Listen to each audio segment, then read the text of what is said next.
Welcome to another episode of Profile. Today we're featuring the TipTop Audio ZDSP voltage controlled digital signal processor.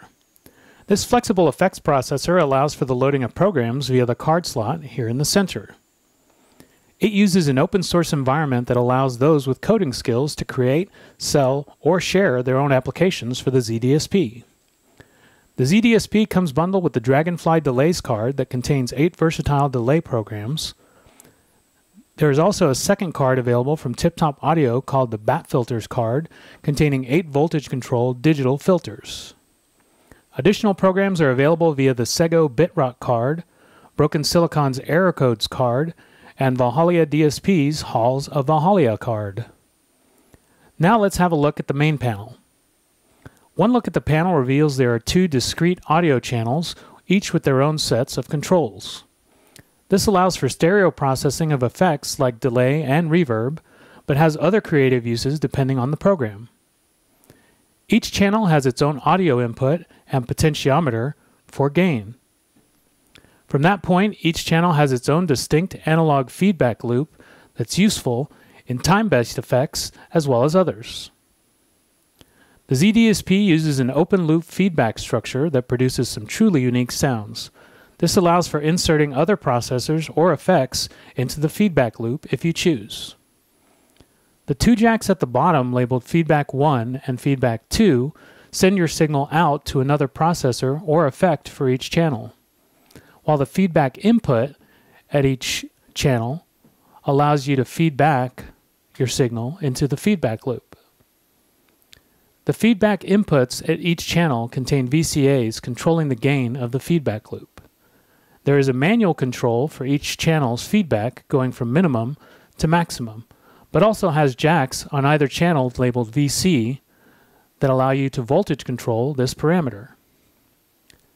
Each channel's feedback is hardwired to channels 1 and 2, so when no cables are patched at either feedback out or feedback in, the channels are in their normal state.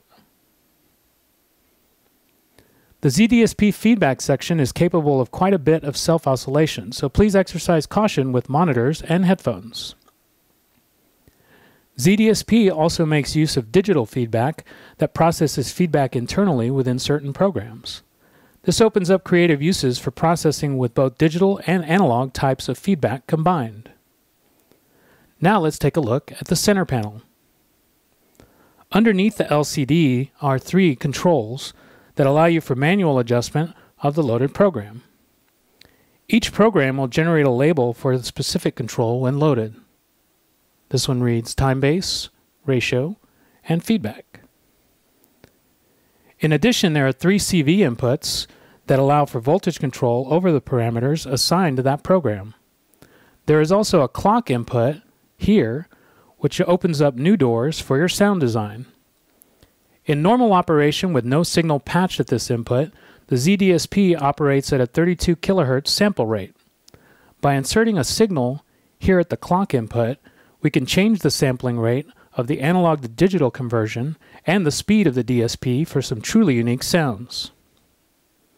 Immediately below the clock input is a clip LED that will allow you to realize when you're clipping. Along the bottom left are some important program controls.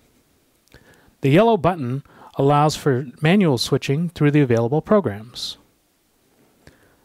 The trigger input switches programs via a trigger or gate signal, which allows for some interesting rhythmic effect changes. The forward-reverse jack allows for changing the direction of the movement through programs. Standard movement is 1 through 8, reverse is 8 through 1. The voltage control program input allows for an external CV to control the movement through the programs loaded.